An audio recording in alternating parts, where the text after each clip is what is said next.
यहाँ महर जो है कम से कम मिक़दार इसकी मुकर्रर है। नबी करीम जी सरकार ने शायद फरमाया कि ला महर अली अक़ल्ल मिन अशरति दराहिमा, 10 दराहिम से कम कोई महर नहीं है। ठीक। जो आजकल के हिसाब से अगर देखें तो 3-4 हज़ार रुपये बन जाता है तकरीबन।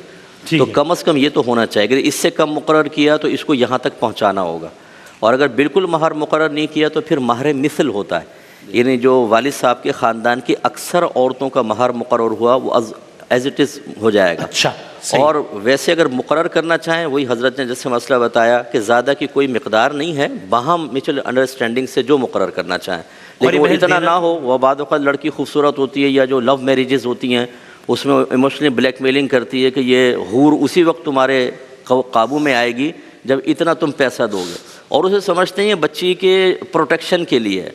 प्रोटेक्शन इससे कहाँ होगी? प्रोटेक्शन होती है तालीम से, तरबियत से, प्यार से, मोहब्बत से, अच्छा माहौल बनाने से होती है। वरना एक शादी हो रही थी उसमें बहुत भारी डिमांड की महर की, जो मुझे बताया किसी ने, झूठ गर्दन रावी सही है। तो उसने कहा कि वो 20 लाख रुपए महर उसने कहा, लड़की ने डिमांड की एन उस वक्त निकाह के वक्त, उन्होंने 20 लाख दिया और वहीं तलाक देकर चले गए। अगर फ़र्ज़ कर लें ये सही हो तो बाद ऐसे ज़िद्दी भी होते हैं और दिमाग हिल जाता है कि यार तुम इतनी डिमांडें कर रहे हो। मैंने खुद कई निकाह पढ़ाएँ और उसमें ऐसी होता है, महर पहले था 50,000, लिखवाने लगे जी 3 लाख लिखें। भाई ये आप एकदम अचानक आपकी डिमांड। अब लड़के वाले भी घबरा जाते हैं, वो कहते हैं यार अब हम कुछ करेंगे, सारे रिश्तेदार बैठे हुए, मसला होगा। अब आप खुद देखें आपने बच्ची को किस मुसीबत में मुब्तला किया। 3 लाख से क्या होता है आजकल, लेकिन आपने कर दिया। वो लड़की जाएगी तो उसको ताने नहीं मिलेंगे, वो नहीं उसको डांटेंगे डपटेंगे कि तुम्हारे माँ बाप ने क्या किया है शादी के टाइम पर। लेकिन वो लालच ऐसी होती है, वो इस तरीके से मामलात कर लेते हैं। तो ज़्यादा की कोई मकदार मुकर्रर नहीं, बाहम रज़ामंदी से कर सकते हैं। और महर की अदायगी कब तक हो जानी चाहिए? ये असल में महर 2 तरह के होते हैं, एक मुअज्जल होता है आइन से, एक हमज़ा से होता है मुअज्जल। ठीक। मुअज्जल जो है उसको इंदत तलब भी कहते हैं। इसके हमारे यहाँ इसका उसूल बस ये है कि लड़की जब चाहे उसकी डिमांड कर सकती है, जब चाहे।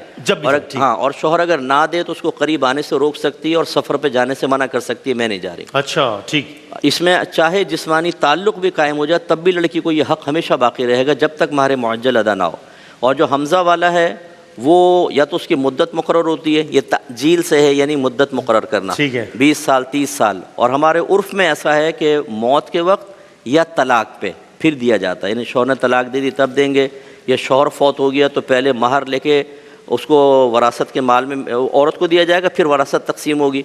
और औरत मर गई तो पहले शौहर से महर उसके माल में शामिल करवाया जाएगा, फिर औरत की वरासत तकसीम की जाएगी। अच्छा।